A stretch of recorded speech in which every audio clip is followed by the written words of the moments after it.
कि साधारण सा कोई प्रयोग करके हम अपने पति को, हम अपने प्रेमी को, अपने प्यार को कर पाते अपनी मुट्ठी में, अपने वश में।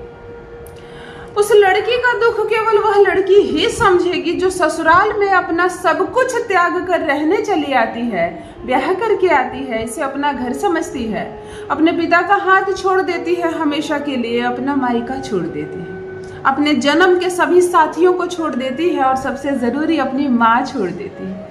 किसी लड़की के लिए उसको उसकी माँ को छोड़ना बहुत कठिन होता है, बहुत। लड़की जब छोटी होती है ना, माँ से कहती है माँ मैं तुमको छोड़कर कभी नहीं जाऊँगी। माँ भी कहती है बेटा तुमको मैं कहीं नहीं जाने दूंगी। लेकिन एक समय ऐसा आता है कि वही माँ जाकर वर ढूंढती है और अपने कलेजे के टुकड़े को विदा कर देती है। लेकिन ससुराल वाले इसकी वैल्यू नहीं समझते हैं। किसी के घर की बच्ची को लाकर सताना शुरू करते हैं, उसका अपमान करना शुरू करते हैं, उसको दबाना शुरू करते हैं, उससे झाड़ू पोछा बर्तन खाना बनवाने वाली मशीन उसको समझ लेते हैं। तुमसे केवल काम करो, मान सम्मान और खुशियों से तुम्हारा कोई रिश्ता नहीं है। एक पति ही होता है पूरे ससुराल में जो सिर्फ उसका होता है, जिस पर उसका हक होना चाहिए। अंततः ससुराल वाले वो भी छीन लेते हैं। अगर बेटा बहुत ज्यादा बहू का गुणगान करने लगे, बहू की तरफ हो जाए, दोनों में बहुत प्रेम हो जाए, तो फिर भी ससुराल वालों को पसंद नहीं आता। अद्भुत बात है ना, कितनी अजीब बात है ना। आप ब्याह कर लाए हो उस लड़की को अपने बेटे के लिए और जब दोनों में दोस्ती हो जाती है तो आपको पसंद नहीं आती। चलो यहाँ तक बर्दाश्त हो जाता है लड़की को कि मेरे पति को मेरी सास मेरे ससुर बहका कर रखते हैं, अपने वश में रखते हैं, इसलिए वो कहना नहीं मानता है मेरा। लेकिन जब वो मेरे पास आता है तो मेरा होकर रहता है। दिल तब दुखता है जब वो पति भी तुमसे दूरी करने लगे, वह पति भी तुम्हारी बात ना माने, तुम्हारी इंसल्ट करे, तुम्हारा अपमान करे, तुम्हारे पक्ष में बातें ना करे, तब उस ससुराल में रहना थोड़ा मुश्किल हो जाता है। क्योंकि कोई नहीं है ससुराल में। ये जितने टेबल बेंच कुर्सी पर्दे बिस्तर पलंग देख रही हो, ये सब सामान है। ये ना भी रहे और अगर ससुराल में प्यार लुटाया जाए लड़की पर तो हर लड़की खुश होगी, चाहे वो अमीर लड़की हो चाहे गरीब घर की लड़की हो। लेकिन ससुराल में अगर उसको प्यार, उसको सम्मान नहीं मिल रहा है तो खूब सुंदर महंगा सोफा क्यों ना हो, सोने के लिए बहुत महंगा बेड क्यों ना हो, यदि पति का प्रेम नहीं मिल रहा है तो कोई लड़की खुश नहीं रह सकती, चाहे वो करोड़पति घर की लड़की क्यों ना आई हो आपके घर, या किसी साधारण या किसी गरीब घर की लड़की क्यों ना आई हो। यानी ससुराल में बसने के लिए, ससुराल में सबसे ज्यादा प्रेम से रहने के लिए लड़की को थोड़ा सा प्रेम चाहिए। और प्रेम बिना कीमत के होते हैं, मुफ्त के होते हैं। फिर ससुराल वालों इतने कमजोर क्यों हो जाते हो कि किसी कन्या से, किसी लड़की से जो तुम्हारे घर का सुबह से शाम तक ख्याल रख रही है, थोड़ा सा मीठा बोलो ना, कचहरी तक बातें नहीं जाएगी, कचहरी तक बातें नहीं जाएगी, थोड़ा सा प्रेम से बोलो ना। चलो करते हैं एक अद्भुत उपाय। अपने ही पति के कपड़े पर नाम लिख कर तुम कर सकती हो उसको अपने पक्ष में, तुम कर सकती हो उसको अपने वश में, अपने ही प्रेमी को अपना दीवाना बना सकती हो फिर से, जो प्रेम कमजोर पड़ता जा रहा है ना। प्रेमी बहुत प्रेम करता है, बहुत साल से तुम्हारे पीछे पड़ा है, खूब सुंदर दोस्ती है तुम दोनों के बीच। लो, तुमने विवाह की बात छेड़ी और वो गायब हो गया। अब क्यों फोन उठाएगा, अब क्या नजर आएगा, क्योंकि अब तुम शादी करना चाहती हो, अब तुम उसके घर जाना चाहती हो और यह मंजूर नहीं है उसको।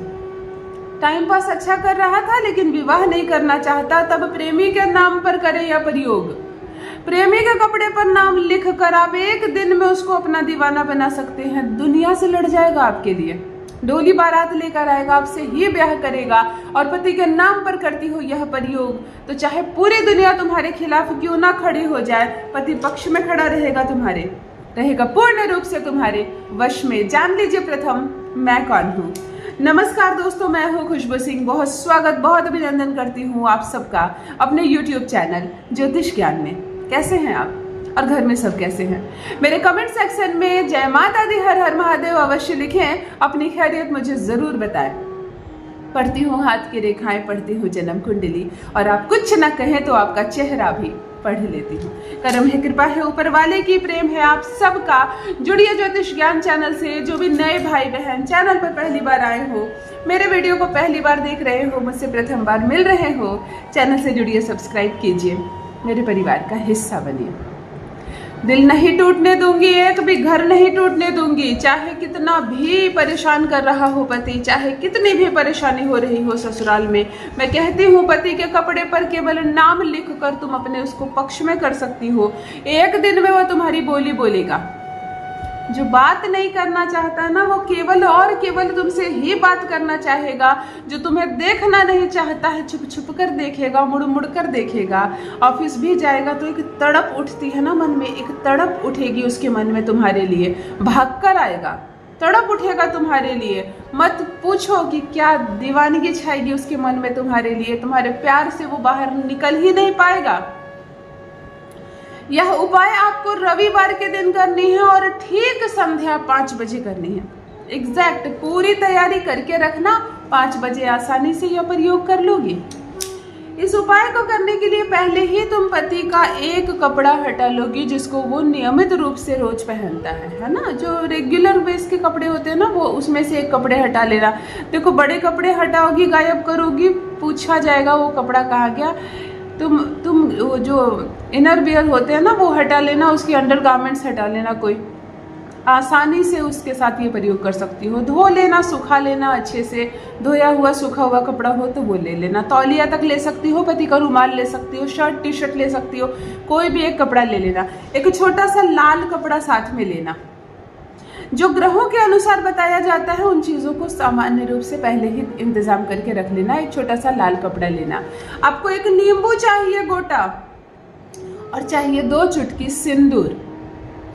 रविवार के दिन 4:30 पौने 5 बजे प्रारंभ करना यह प्रयोग। पति का कपड़ा बिछा लेना, एक नींबू को 2 चाकू से 2 बराबर भाग कर लेना। एक भाग जस के तस रखना और एक भाग का रस निकाल लेना।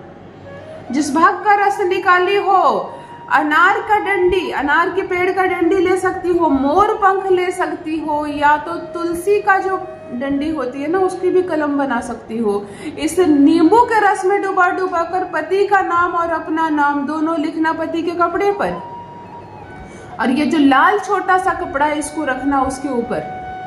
आधा नींबू जो तुमने रखा उस पर थोड़ा सा सिंदूर डाल देना और इस नींबू को उस लाल कपड़े पर बांधकर पोटली बना देना, और इस पोटली को पति के कपड़े पर छुपा देना और बांध देना। गांठ धागे से बांध सको धागे से बांध देना, गांठ बांध सको गांठ बांध देना। एग्जैक्ट 5 बजे इसे लेकर जाना पीपल के वृक्ष के पास।